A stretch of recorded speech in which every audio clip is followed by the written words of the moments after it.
তারিখ। আর আমরা যারা এখানে উপস্থিত হয়েছি, আমাদের নির্বাচনের দিন নির্দিষ্ট আছে আগামী 7ই মে তারিখে।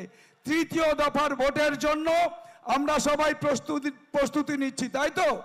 তৃতীয় দফার ভোট, এই ভোটে আমাদের ঠিক করতে হবে যে আমরা এই ভোটের ভেতর দিয়ে আমরা এমন একজন নেতাকে আমরা নির্বাচিত করব।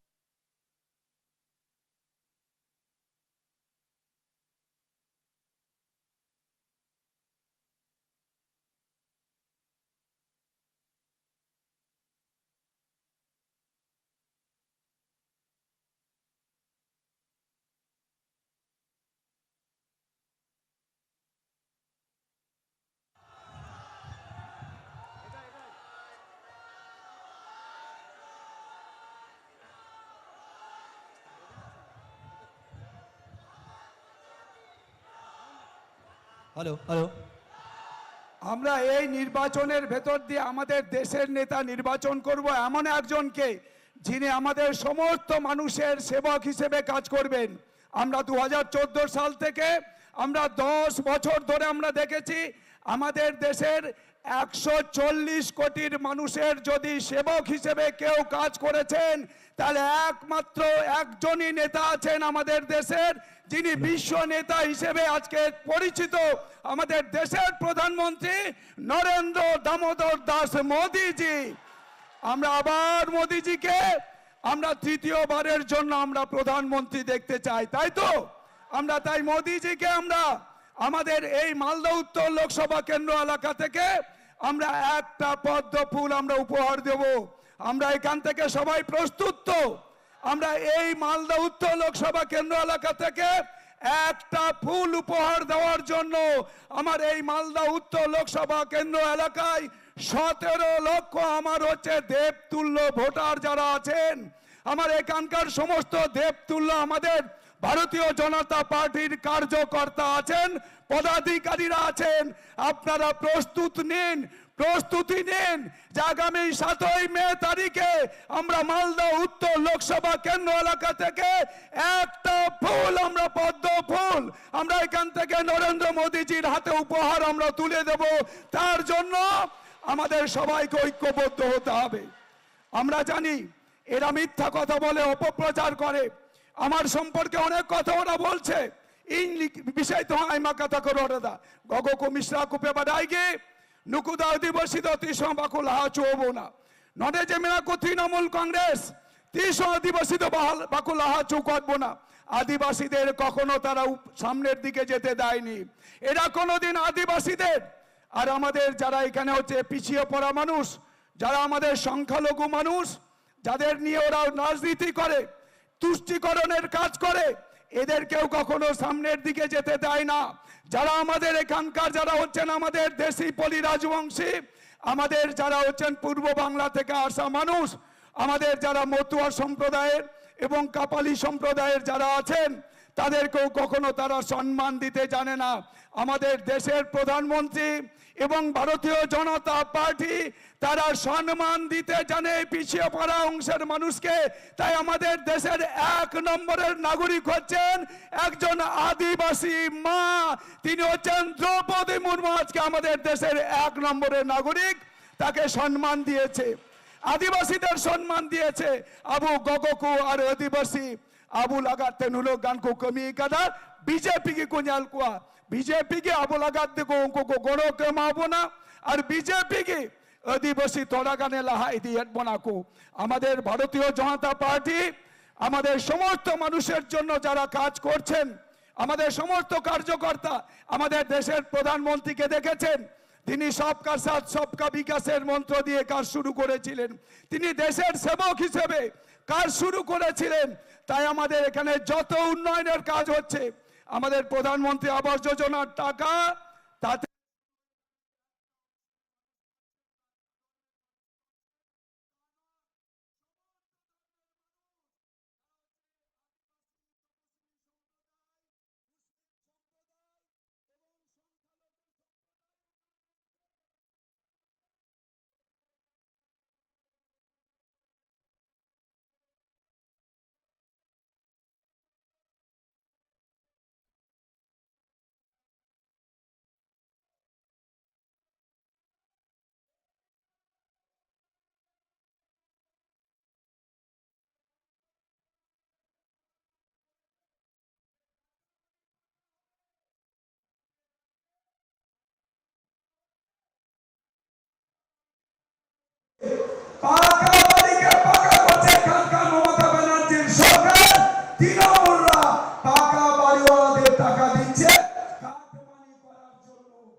কৃষক, তাহলে আমাদের দেশের প্রধানমন্ত্রী কিষাণ সম্মান নিধি যোজনার টাকা দিচ্ছে, 31 লক্ষ কৃষককে এখনো কিষাণ সম্মান নিধি যোজনা থেকে বঞ্চিত রেখেছে। 31 লক্ষ কৃষকের তালিকা যদি পাঠিয়ে দেন তাহলে তারা সবাই পেতে পারেন। আজকে 31 লক্ষ কৃষককে বঞ্চিত করার পেছনে মমতা ব্যানার্জি এবং তৃণমূল কংগ্রেস হচ্ছে দায়ী।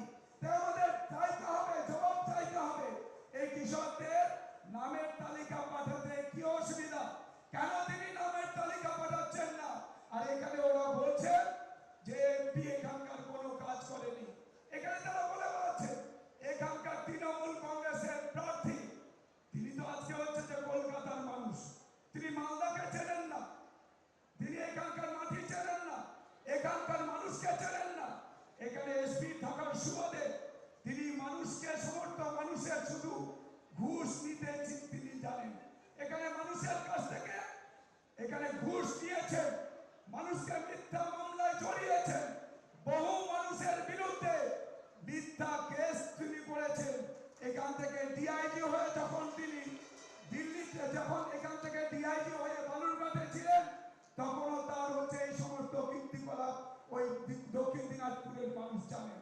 তিনি এখানে বলছেন এমপি এখানে 25 কোটি টাকার স্ক্যাম হয়েছে। এখানে আমরা সোশ্যাল মিডিয়াতে দেখছি, আমরা তো 25 কোটি টাকা এখনো পর্যন্ত এমপিরা পাইনি, কোন এমপি পাইনি। তো আজকে কি করে আমি বলছেন 25 কোটি স্ক্যাম হয়েছে? আমরা পেয়েছি এখানে আমাদের 2 বছরের টাকা আমরা পাইনি করোনাতে, সেই টাকাতে ভ্যাকসিন আপনারা পেয়েছেন, ওই টাকা দিয়ে আপনারা এখানে গরিব কল্যাণ যোজনার চাল এবং আপনারা গম পেয়েছেন। আর এখানে বলছেন উনি 25 কোটি টাকার স্ক্যাম হয়েছে। টাকা তো এমপির কাছে থাকে না, টাকা কার কাছে থাকে? ডিএম এর কাছে থাকে। যদি স্ক্যাম হয়ে থাকে, যদি চুরি হয়ে থাকে, তাহলে টাকা চুরি করেছে ডিএম, তিনি ডিএম এর বিরুদ্ধে আঙুল তুলছেন। আজকে ডিএম এর বিরুদ্ধে ইডি হোক, ডিএম এর বিরুদ্ধে হচ্ছে সিবিআই হোক। উনি এইটুকু উনি চেনেন না, উনি জানেন না, উনি বোঝেনই না, উনি জানেনই না, রাজনীতির র বোঝেন না, তিনি কোথায় টাকা থাকে সেটাও তিনি জানেন না। আজকে এইভাবে অপপ্রচার করছে, মিথ্যা কথা বলছে, মানুষকে বিভ্রান্ত করছে। তাই আপনারা তার জবাব আগামী 7 তারিখ আপনারা দেবেন। আমাদের রাজনাথ সিং সাহেব তিনি আছেন, তার বক্তব্য আপনারা শুনবেন। আগামী দিনে আমাদের যে লক্ষ্য, আমাদের আগামী দিনে যে আমাদের দেশের যে সরকার তৈরি করার ক্ষেত্রে যে সমস্ত লক্ষ্যগুলো আছে তিনি বিস্তারিত সেখানে বলবেন। আপনাদের আমি শুধু এটুকুই বলবো, 2019 সালে যেভাবে আপনারা সবাই মিলে জাতি ধর্ম নির্বিশেষে সমস্ত মানুষ যেভাবে আপনারা দুহাত তুলে আমাকে আশীর্বাদ করেছিলেন, আমার সমস্ত দেবতুল্য ভোটার এবং দেবতুল্য আমার কার্যকর্তারা, ঠিক একইভাবে আগামী 7ই মে তারিখে আপনারা 2019-এর চাইতে আরো বেশি ভোটে এই এলাকা থেকে আপনার আমার সবার কাছের মানুষ হিসেবে একজন এই এলাকার প্রতিনিধি হিসেবে পদ্ম ফুল চিহ্নে ভোট দিয়ে আবার পুনরায় আপনারা আমাকে আশীর্বাদ করবেন, এই আবেদন রেখে আপনাদের সবাইকে আরেকবার আন্তরিক শ্রদ্ধা, ধন্যবাদ, নমস্কার, সেলাম, আদাব, ডবো ঝাড়াম কাতেন। আমার কথা আমি এখানে শেষ করছি, ধন্যবাদ।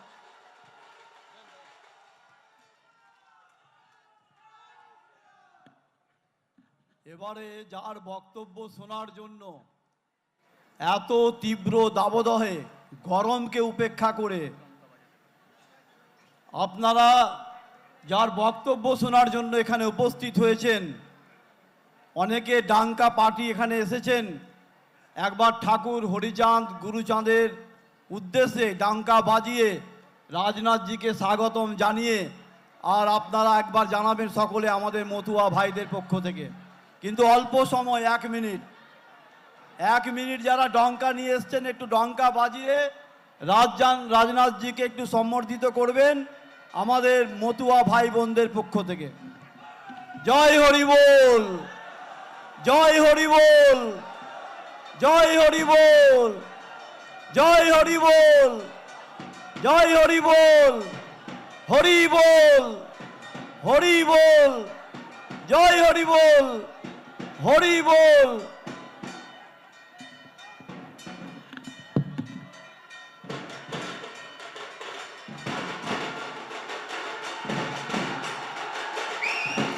হরি বল, হরি বল, হরি বল, জয় হরি বল, জয় হরি বল, জয় হরি বল। ঠাকুর হরিচাঁদ গুরুচাঁদ কি, ঠাকুর হরিচাঁদ গুরুচাঁদ কি, ঠাকুর নগর ধাম কি, ঠাকুর নগর ধাম কে, ঠাকুর হরিচাঁদ গুরুচাঁদ কি, ঠাকুর হরিচাঁদ গুরুচাঁদ কি, ঠাকুর নগর ধাম কি, আরাকান্দি ধাম কি, আরাকান্দি ধাম কি, ঠাকুর হরিচাঁদ গুরুচাঁদ কি। জয় হরি বল, জয় হরি বল, হরি বল, হরি বল, হরি বল। আরাকান্দি ধাম কে, ঠাকুর নগর ধাম কে, আরাকান্দি ধাম কে, ঠাকুর হরিচাঁদ গুরুচাঁদ কি, আরাকান্দি ধাম কে, ঠাকুর নগর ধাম কে, মতুয়া সম্প্রদায় কে, ঠাকুর হরিচাঁদ গুরুচাঁদ কে।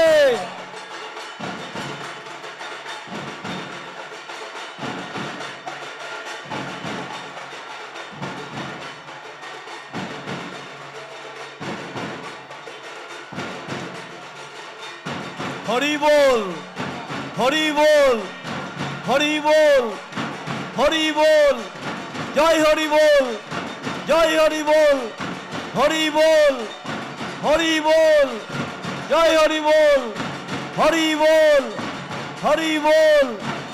আরাকান্দি ধাম কে, আরাকান্দি ধাম কে, ঠাকুর নগর, ঠাকুর হরিচাঁদ গুরুচাঁদ কে।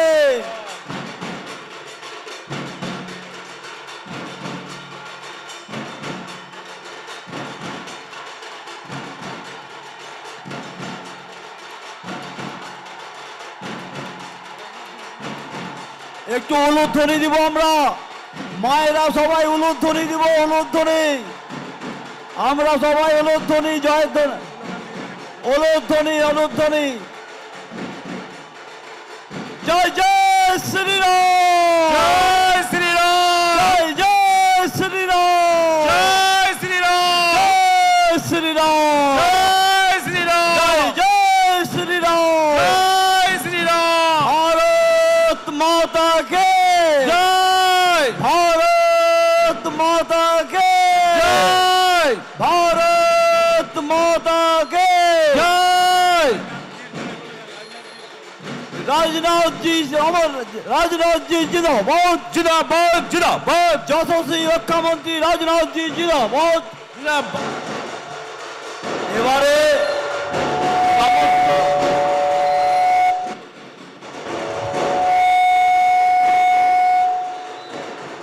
সম্মানীয় যশস্বী রক্ষামন্ত্রী রাজনাথ জি আপনাদের সম্বোধিত করবেন।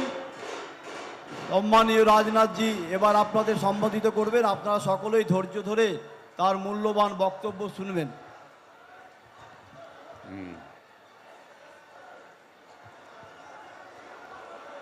मैं सबसे पहले अपने मथुआ कम्युनिटी के लोगों को बधाई देना चाहता हूं, जिन्होंने बहुत ही अच्छा यहां पर कार्यक्रम प्रस्तुत किया है। और मैं आप सभी से अनुरोध करूंगा, एक बार सारे लोग तालियां बजाकर मथुआ कम्युनिटी का जो परफॉर्मेंस रहा है उसका स्वागत किया जाना चाहिए, तालियां बजाकर।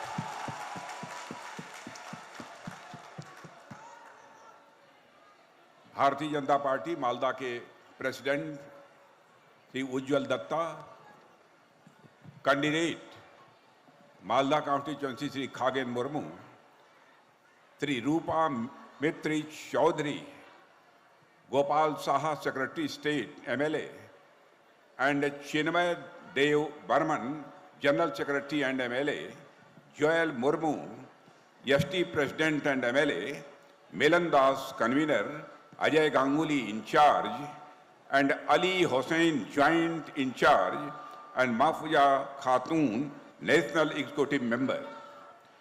और यहाँ मौजूद मेरे सभी सम्मानित बहनों एवं भाइयों, शायद पहली बार इस स्थान पर किसी पब्लिक मीटिंग को एड्रेस करने के लिए आप सबके सामने खड़ा हुआ हूं। आज जो अपनी आंखों के सामने यह दृश्य देख रहा हूं, मुझे लगता है कि यह जनसभा नहीं है बल्कि जन समुद्र है।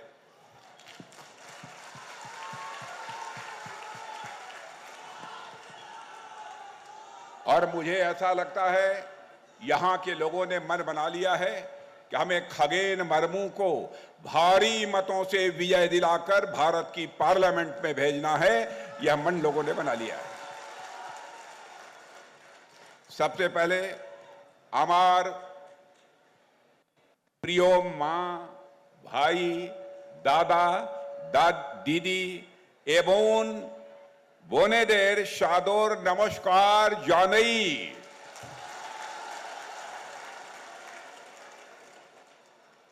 बहनों भाइयों, जब भी मैं बंगाल में आता हूं तो मैंने देखा है कि जो बंगाल की जनता का मुझे बेहद प्यार मिलता है और विशेष रूप से माताओं, बहनें और बेटियों की तरफ से जो अद्भुत स्नेह मिला है उसकी जितनी भी सराहना की जाए वह कम है।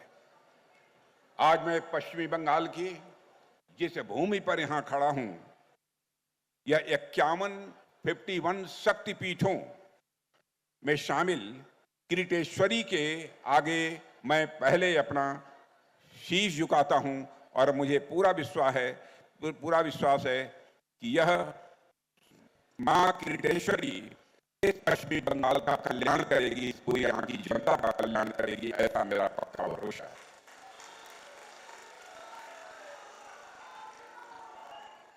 बहन भाइयों, आप लोगों ने हम लोगों का बहुत ही गर्मजोशी के साथ स्वागत किया है। भारत की परंपरा है और शिष्टाचार का तकाजा है। स्वागत, अभिनंदन और सलाम दुआ कभी एक तरफा नहीं होना चाहिए। इसलिए मैं भी अपनी तरफ से शीश झुकाकर आप सभी बहनों भाइयों का हार्दिक अभिनंदन करता हूं। आप सभी का मैं स्वागत करता हूं। आज मैं यदि आपके बीच आया हूं तो खगेन मुर्मू के लिए मैं वोट मांगने आया। खगेन मुर्मू को आप अच्छी तरह जानते हैं, मुझसे बेहतर जानते हैं, लेकिन आज खगेन मुर्मू को बोलते हुए मैंने पहली बार सुना है और मुझे पक्का विश्वास है खगेन मुर्मू को चुनकर यदि आपने भारत की पार्लियामेंट में भेजा तो आपकी प्रॉब्लम्स, आपकी समस्याओं को प्रभावी तरीके से संसद में आवाज देने का काम कोई कर सकता है तो आपका खगेन मुर्मू कर सकता है, ऐसा मेरा पक्का विश्वास है। बहनों भाइयों, लंबे समय से इस पश्चिमी बंगाल में टीएमसी की सरकार को काम करते हुए आप यह देख रहे हैं। यदि किसी से पूछा जाए कि टीएमसी की सरकार आने के बाद पश्चिमी बंगाल में क्या हुआ है, लोग यही कहेंगे यहां पर तोलाबाजों, अपराधियों और भ्रष्टाचारियों को यहां पर जबरदस्त बोलबाला हुआ है। जो भी सरकारी ठेके होते हैं, मेरी जानकारी में है यह टीएमसी में काम करने वाले कार्यकर्ताओं को ज्यादातर यह सब ठेके दिए जाते हैं। जनता की गाढ़ी कमाई को लूटने का काम इन लोगों के द्वारा किया जा रहा है। कानून और व्यवस्था नाम की कोई चीज पश्चिमी बंगाल में नहीं है। कैसे विकास होगा इस पश्चिमी बंगाल का? किसी भी राज्य के विकास की पहली शर्त होती है कानून और व्यवस्था का चुस्त दुरुस्त होना। यदि लॉ एंड ऑर्डर, कानून व्यवस्था यदि ठीक नहीं है तो किसी भी सूरत में राज्य का विकास मेरे बहनों भाइयों नहीं हो सकता है। हम लोगों ने केंद्र में मोदी जी के नेतृत्व में सरकार चलाकर यह दिखा दिया है विकास करना यदि कोई राजनीतिक पार्टी जानती है तो उस पार्टी का नाम है भारतीय जनता पार्टी, जो विकास करने की कला जानती है। और आपने देखा जब से हमारी सरकार आई है मोदी जी के नेतृत्व में केंद्र में, भारत का कद सारी दुनिया में कितना ऊंचा हुआ है। पहले सारी दुनिया में भारत को उस सम्मान की नजरिए से नहीं देखा जाता था जिस सम्मान के नजरिए से देखा जाना चाहिए। लेकिन आज आप भी, आपके परिवार का भी कोई यदि दुनिया के दूसरे देशों में जाता होगा तो उसे यह एहसास होता होगा कि अब हमारा यह भारत पहले वाला भारत नहीं रहा है, बल्कि हमारा भारत अब दुनिया का ताकतवर देश बन गया है। अब हमारा भारत भी दुनिया का धनवान देश बन गया है। पहले हम दुनिया के लोगों के बीच अंतर्राष्ट्रीय मंचों पर कुछ बोलते थे तो हमारी बातों को जिस गंभीरता पूर्वक लिया जाना चाहिए नहीं लिया जाता था। लेकिन आज यदि हम अंतर्राष्ट्रीय मंचों पर कुछ बोलते हैं, सारी दुनिया कान खोलकर सुनती है कि भारत बोल क्या रहा है। यह भारत की हैसियत बनी है। मेरे बहनों भाइयों, धन दौलत अर्थव्यवस्था के आकार के मामले में देखा जाए, मोदी जी के आने के पहले हमारा भारत दुनिया के देशों में 11वें स्थान पर खड़ा था। लेकिन मोदी जी के आने के बाद 7 वर्षों के अंदर ही यह करिश्मा हो गया कि हमारा भारतवर्ष धन दौलत के मामले में, अर्थव्यवस्था के आकार के मामले में दुनिया के देशों में 11वें स्थान से जंप लेकर आज 5वें स्थान पर पहुंच चुका है। सारी दुनिया यह कहती है भारत दुनिया में सबसे तेजी से आगे बढ़ने वाली अर्थव्यवस्था है। यदि ऐसे ही भारत आगे बढ़ता रहा तो इस सच्चाई को नकारा नहीं जा सकता है कि 2027 आते आते हमारा भारत दुनिया के टॉप 3 कंट्रीज में आकर खड़ा हो जाएगा। हमारे प्रधानमंत्री का संकल्प है 2047 आते आते हमारा देश यह विकसित देश होगा, विकसित भारत होगा, डेवलप्ड इंडिया होगी। मेरे बहनों भाइयों, यह हमारे लिए कोई छोटी उपलब्धि नहीं है। हम सब भारतीय जनता पार्टी में काम करने वाले लोग और देश की जनता भी सच्चाई को जानती है। चाहे कांग्रेस हो अथवा टीएमसी हो, चाहे यह सीपीआईएम के लोगों, जब भी चुनाव आता है आपसे तरह तरह के वादे करते हैं, लेकिन सरकार बनने के बाद ये अपने वादों को पूरा नहीं करते हैं। लेकिन मैं डंके की चोट पर कह सकता हूं, भारतीय जनता पार्टी हिंदुस्तान की एक ऐसी राजनीतिक पार्टी है जो कहती है वह करती है। हमारे कहने और करने में कोई अंतर नहीं होता है, हमारे वर्ड्स और डीड्स में कोई अंतर नहीं होता है। मैं आपको याद दिलाना चाहता हूं, वर्षों पहले हम लोगों ने कहा था हमारी सरकार आएगी, जम्मू कश्मीर को धारा 370 के अंतर्गत जो विशेष अधिकार प्राप्त है हम उसको समाप्त करेंगे और जम्मू कश्मीर का भी वही दर्जा होगा जो हिंदुस्तान के अन्य राज्यों का दर्जा होगा। आपने देखा संसद में मेजॉरिटी मिलने के बाद ही हम लोगों ने चुटकी बजाकर धारा 370 को समाप्त कर दिया और जम्मू कश्मीर का आज वही दर्जा है जो हिंदुस्तान के अन्य राज्यों का दर्जा है। हम लोग कहते थे जिस दिन हमारी केंद्र में सरकार बनेगी, अयोध्या की धरती पर भव्य राम का मंदिर बनने से हमें दुनिया की कोई ताकत नहीं रोक सकती।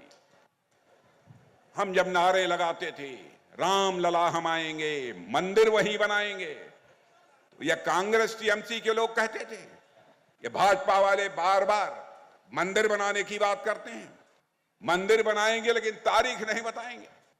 बहनों भाइयों, आपने देखा वो 22 जनवरी का दिन आ गया, अयोध्या की धरती पर भव्य राम का मंदिर बना हुआ है, उसमें भगवान राम लला की प्राण प्रतिष्ठा हमारे प्रधानमंत्री ने कर दी है।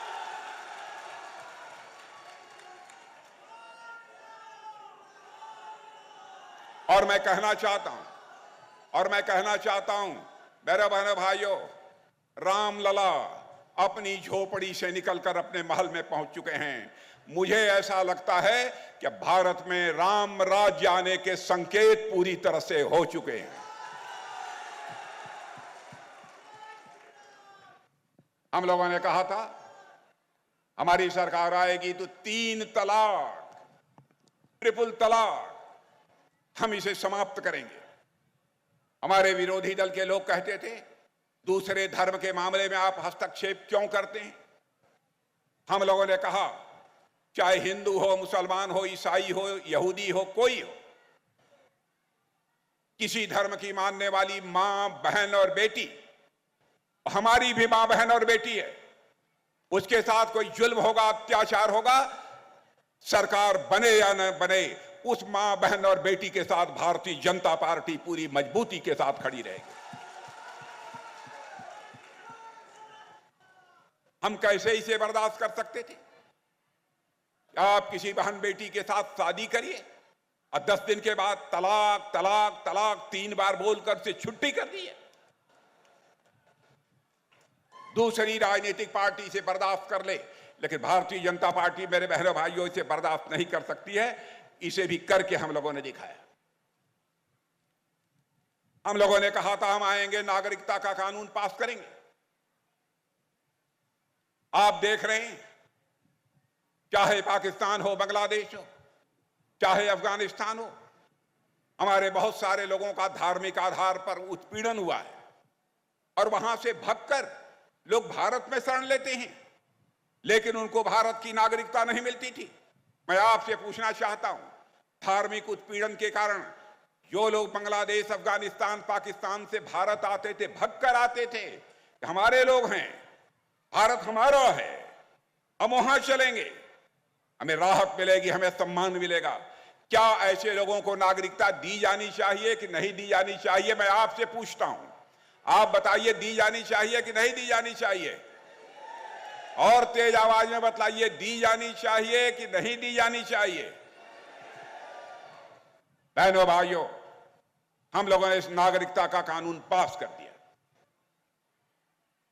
जो भी धार्मिक उत्पीड़न के कारण अफगानिस्तान, पाकिस्तान और बांग्लादेश से भारत आएंगे, हम उनको नागरिकता का कानून देंगे, उनको नागरिकता देंगे। ममता दीदी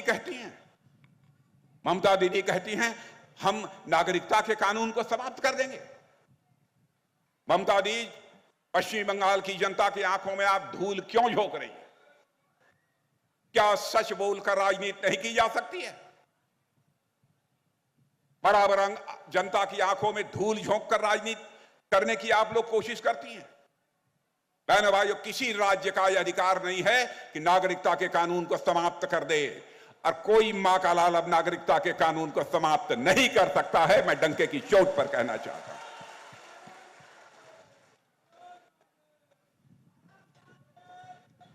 और भारत की हैसियत बहनों भाइयों पहले जैसी नहीं, बहुत बढ़ गई है। आपने देखा 2 साल से रूस, रसिया और यूक्रेन के बीच लड़ाई चल रही है। दोनों देशों की तरफ से मिसाइलें चल रही हैं, गोले चल रहे हैं, बारूद चल रही है, तोप चल रहे हैं। बड़ी संख्या में रूस के लोग मारे जा रहे हैं, यूक्रेन के लोग मारे जा रहे हैं। हमारे भारत के बहुत सारे बच्चे यूक्रेन में मेडिकल की पढ़ाई कर रहे थे, इंजीनियरिंग की पढ़ाई कर रहे थे, मैनेजमेंट की पढ़ाई कर रहे थे। वह सारे उनके माता पिता जो भारत में रहते थे वो परेशान थे, क्या होगा हमारे बच्चों का यूक्रेन में? कहीं रूस से कोई मिसाइल आ गई और उनकी जान के लिए, जिंदगी के लिए कोई खतरा न पैदा हो जाए। उन बच्चों के माता पिता हमारे प्रधानमंत्री से मिले। प्रधानमंत्री मोदी जी ने चटपट रूस के राष्ट्रपति मिस्टर पुतिन से बात की और यूक्रेन के राष्ट्रपति मिस्टर जेलेंस्की से बात की। और आपको जानकर खुशी होगी, यह करिश्माई काम हुआ। 4.5 घंटे के लिए रूस और यूक्रेन की लड़ाई रुक गई और 22,000 बच्चे हमारे वहां से चलकर भारत आ गए। यह है भारत की ताकत। आपने देखा होगा, आए दिन जब कांग्रेस की सरकार थी, आतंकवादी वारदातें हिंदुस्तान के किसी न किसी राज्य में हुआ करती थी। मैंने भाई, आज कोई बतलाए कहीं आतंकवादी वारदात हो जाए? मुंबई में बड़ी संख्या में हमारे पुलिस के अधिकारी मारे गए थे, भारत के नागरिक मारे गए थे आतंकवादियों के हाथों। उस समय के महाराष्ट्र के गृह मंत्री ने कहा, ऐसी आतंकवाद की घटनाएं तो होती रहती हैं। मैंने भाई, आज कोई आतंकवादी वारदात करके दिखाए? भारत के अंदर आज वह ताकत है, भारत के अंदर वह ताकत है। भारत कमजोर भारत नहीं है, ताकतवर भारत है। और बहनों भाइयों, हमारी ताकत यह है कि हम सीमा के इस पार भी मार सकते हैं, लेकिन हमारी अस्मिता, हमारी एकता, अखंडता को खंडित करने की कोई भी मां की लाल कोशिश करेगा तो हम सीमा के उस पार भी जाकर मार सकते हैं। यह भारत की ताकत है।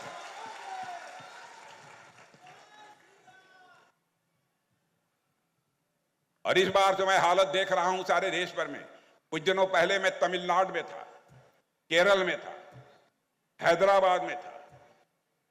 पहले वहां भारतीय जनता पार्टी बहुत कमजोर थी, आज जहां चले जाइए दक्षिण भारत में भारतीय जनता पार्टी का बोलबाला है मेरे बहनों भाई, भारतीय जनता पार्टी का बोलबाला है। मुझे लगता है इस बार के लोकसभा चुनाव में कांग्रेस भी निपट जाएगी, टीएमसी भी निपट जाएगी और हमारा चुनाव भी ठीक तरीके से निपट जाएगा।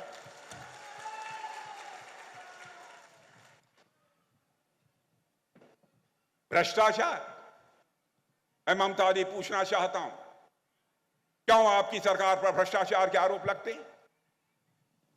मैं कांग्रेस के लोगों से पूछना चाहता हूं, क्यों आप पर भ्रष्टाचार के आरोप लगते हैं?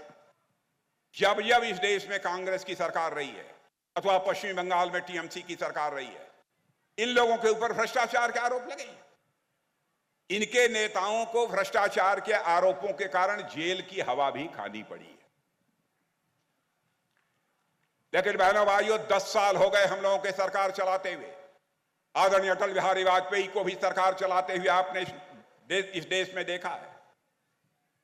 भारत ही नहीं, दुनिया का कोई व्यक्ति, कोई भी राजनीतिक पार्टी उंगली उठाकर नहीं कह सकती भारतीय जनता पार्टी की सरकार के ऊपर भ्रष्टाचार का एक भी आरोप कभी लगा हो। बहनों भाइयों, एक भी आरोप लगा हो। इन लोगों के यहां बराबर भ्रष्टाचार के आरोप इन लोगों पर लगते रहते हैं। इनके कई मंत्री जेल की हवा खा रहे हैं। ममता जी, क्या हो गया है आपकी सरकार को? जिस पश्चिमी बंगाल की धरती पर ऐसे महापुरुष पैदा हुए हैं, उन्होंने राष्ट्रगान और राष्ट्रगीत के साथ एक राष्ट्रवाद की भावना केवल पश्चिम बंगाल की जनता में नहीं बल्कि समस्त देशवासियों में पैदा करने की कोशिश की है। जिस बंगाल की धरती पर चैतन्य महाप्रभु जैसे संत पैदा हुए, राजा राम मोहन राय और ईश्वर चंद्र विद्यासागर जैसे समाज सुधारक पैदा हुए, बंकिम चंद्र चट्टोपाध्याय, रविंद्रनाथ टैगोर जैसी हस्तियां पैदा हुई, सुभाष चंद्र बोस और श्यामा प्रसाद मुखर्जी जैसे राष्ट्रवादी नेता पैदा हुए, जिन्होंने पूरे भारत को एक दिशा देने का काम किया। उस धरती पर ममता दी, आपकी सरकार के रहते हुए जुल्म हो रहा है लोगों के ऊपर। लोग अपने को सुरक्षित नहीं महसूस कर रहे हैं। बहनों भाइयों, मैं जानता हूं अब पश्चिमी बंगाल के लोग डर की छाया में रहने को मजबूर हो गए। पश्चिमी बंगाल महान संस्कृति वाली धरती है, विद्वानों की धरती रही है, और आजकल लगातार यहां पर अपराधियों के हौसले बुलंद हैं। आज पश्चिमी बंगाल सारे देश भर में सांप्रदायिकता के लिए जानी जाती है। जो प्रवासी मजदूर यहां पर आए हैं ईद मनाने के लिए, उनसे यहां की मुख्यमंत्री अपील कर रही हैं कि आप लोग यहां पर वोट देकर तब काम करने के लिए दूसरे प्रदेशों में, राज्यों में जाइएगा, नहीं तो फिर आपकी नागरिकता समाप्त कर दी जाएगी। मैं ममता जी से पूछना चाहता हूं, क्या सच बोलकर राजनीति नहीं की जा सकती? क्या जनता की आंखों में धूल झोंक कर ही राजनीति की जानी चाहिए? बहनों भाइयों, यह नागरिकता का कानून किसी की नागरिकता लेने के लिए नहीं है, यह नागरिकता देने का कानून है।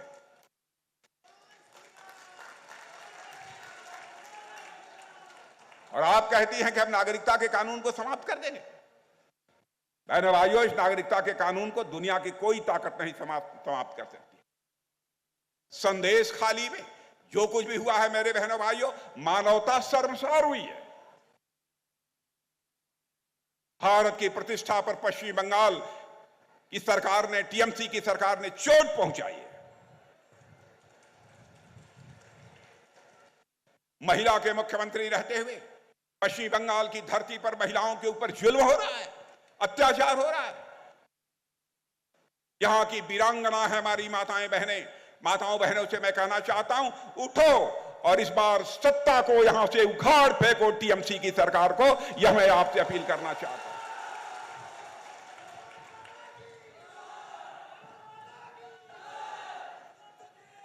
हमारे प्रधानमंत्री ने नारी के प्रति, महिला के प्रति क्या सम्मान व्यक्त किया है। 30-35 वर्षों से लगातार कांग्रेस और दूसरी राजनीतिक पार्टियां यह कहती चली आ रही थी कि भारत की संसद में और असेंबलीज में, विधानसभाओं में महिलाओं को 33%, 33% का रिजर्वेशन दिया जाना चाहिए। कोई इस काम को नहीं कर पाया। लेकिन आज माताओं, बहनों, बेटियों, आपसे मैं कहना चाहता हूं, यह हम लोगों की सरकार है, मोदी जी के नेतृत्व की सरकार है, जिन्होंने फैसला लिया, और केवल फैसला ही नहीं किया बल्कि भारत की संसद में नारी शक्ति बंधन अधिनियम को पास कर दिया। अब जो अगला चुनाव होगा 33% उसमें आरक्षण हमारी माताओं, बहनों और बेटियों को प्राप्त होगा। मेरे बहनों, यह काम और कोई नहीं कर सकता है। क्या हालत है यहां की। ईडी, सीबीआई अपराधियों को गिरफ्तार करने जाती है तो उनके ऊपर भी हमले होते हैं। कानून और व्यवस्था नाम की कोई चीज नहीं बची है।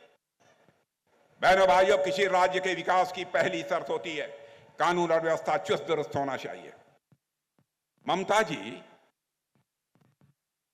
आपकी सरकार ने पूरी मानवता को शर्मसार किया है। और ममता जी, मैं कहना चाहता हूं, आप खादी पहनती हैं।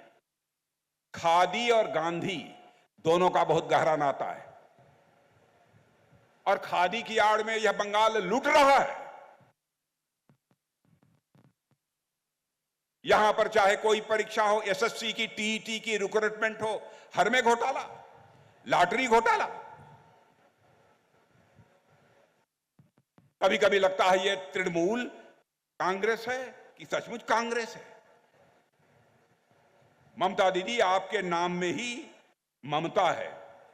और आप जानती है, ममता तो यह मां का स्वभाव होता है। फिर आपको जनता का दुख दर्द क्यों नहीं दिखाई देता है, जनता का दुख दर्द क्यों नहीं महसूस होता है? मैं आपसे यह पूछना चाहता हूं, ममता जी, आपकी ममता कहां चली गई? पश्चिमी बंगाल की जनता इस सवाल का जवाब चाहती है। मुझे तो यह लगता है अब केवल आपका नाम ही ममता रह गया है। स्वभाव में और व्यवहार में आपकी ममता अब नष्ट हो चुकी है। ममता दीदी,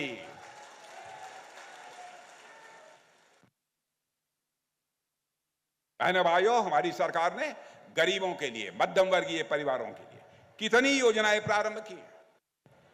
अभी हमारे खगेन मुर्मू बहुत सारी योजनाओं की चर्चा कर रहे थे।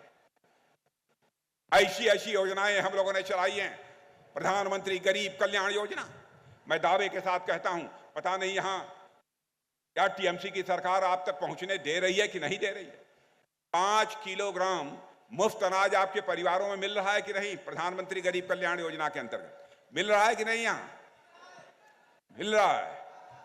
लेकिन जब से शुरू हुआ, प्रारंभ में नहीं मिल रहा था। बाद में जब दबाव बनाया गया तब जाकर मिला है। यह मोदी जी देने का काम कर रहे हैं और कोई दूसरा नहीं दे रहा है। पक्का आवास, पक्का घर सबको देने का काम हमारी सरकार कर रही है।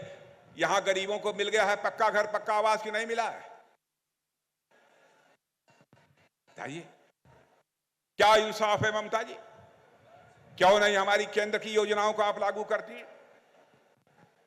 क्या हो गया है? सारी केंद्र की योजनाओं को अपने नाम से चलाने की कोशिश करती हैं। और मुझे तो यह भी खबर मिली कि पहले जो कुछ भी वहां से आता था वह टीएमसी के लोगों के द्वारा वह हेरा फेरी कर दी जाती थी, चोर बाजारी हो जाती थी उसमें। और उन्होंने प्रधानमंत्री आवास योजना का नाम बदलकर बंगला आवास योजना कर दिया। आप तो स्वयं कुछ कर नहीं पाती, लेकिन मोदी जी कर रहे हैं, तो उसमें भी आप तकलीफ पैदा करने की, बाधा पैदा करने की कोशिश करती हैं। प्रधानमंत्री मोदी जी ने आज 6, 7, 8 साल से आयुष्मान भारत योजना प्रारंभ की है कि गरीबों का 5 लाख रुपए तक का मुफ्त इलाज होगा। यह योजना यहां लागू हो गई है कि नहीं लागू हुई? यहां नहीं लागू हुई। ममता दी, क्यों नहीं लागू हुई? यहां के गरीबों के साथ आपकी क्या दुश्मनी है? और बहनों भाइयों, किसानों को जो 6,000 रुपया प्रधानमंत्री किसान सम्मान निधि में हम लोग देते थे, 3 साल तक यहां की टीएमसी सरकार ने उसे लागू नहीं होने दिया। इससे किसका नुकसान हुआ है? इससे यहां के किसानों का नुकसान हुआ है। हमारे प्रधानमंत्री ने बहनों भाइयों किसी के साथ कोई भेदभाव नहीं किया। पश्चिम बंगाल के विकास के लिए जो भी कर सकते थे वह सब कुछ हमारे प्रधानमंत्री ने किया है। मैं सारी योजनाओं की चर्चा करूंगा तो एक लंबा समय लगेगा। अजीबोगरीब हालत हो गई है। ईद मनाने के लिए जो हमारे मुस्लिम भाई हैं उनको कहा जा रहा है वोट देकर जाना, वोट देकर जाना, नहीं तो सरकार बड़ा संकट पैदा कर देगी। अभी मुर्शिदाबाद से आ रहा हूं। मुर्शिदाबाद में अखबारों में भी हम लोगों ने पढ़ा था, रामनवमी के दिन भगवान राम की जो शोभा यात्रा निकली थी उस शोभा यात्रा पर भी हमले कर दिए और 20 से अधिक लोग वहां पर घायल हुए थे। इन लोगों ने अजीबोगरीब हालत यहां पर पैदा कर दी है मेरे बहनों भाइयों। और मैं समझता हूं यह मौका है चुनाव का मौका है। इसमें बदला लिया जा सकता है। इस बार सभी सीटों पर, सभी संसदीय सीटों पर भारतीय जनता पार्टी की विजय पताका फहराइए। मैं डंके की चोट पर कह सकता हूं अगली बार यहां पर टीएमसी की सरकार चली जाएगी और भारतीय जनता पार्टी की सरकार आकर रहेगी।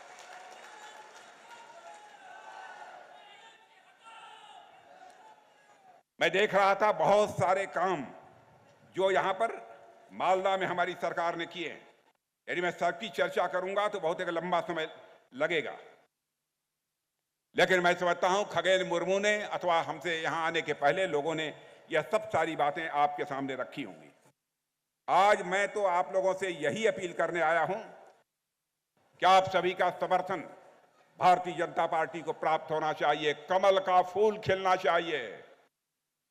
बहनों भाइयों, लक्ष्मी जी जब घर में आती हैं तृणमूल लेकर नहीं आती हैं, हाथ हिलाते हुए नहीं आती हैं। घर में यदि लक्ष्मी जी आती हैं तो कमल के फूल पर ही बैठकर लक्ष्मी जी घर में आती हैं। बोले कमल के फूल का बटन दबाइए और खगेन मुर्मू को भारी मतों से विजय दिलाकर भारत की संसद में भेजिए। यही अपील करने के लिए आया हूं। और मैं आपसे कहना चाहता हूं यदि खगेन मुर्मू को आपने भारी मतों से विजय दिला दिया तो मैं खगेन मुर्मू को कहूंगा जीतने के बाद एक बार मुझे फिर से बुला लेना। और खगेन मुर्मू के जीतने के बाद यदि मैं यहां पर आऊंगा मेरे बहनों भाइयों तो अपना स्वागत कराने के लिए नहीं आऊंगा, बल्कि एक बार शीश झुकाकर आप सभी का अभिनंदन करने के लिए आऊंगा, आप सभी के प्रति आभार व्यक्त करने के लिए आऊंगा। आप सभी को बहुत बहुत धन्यवाद। बोलिए भारत माता की, भारत माता की, भारत माता की। बहुत बहुत धन्यवाद। অসংখ্য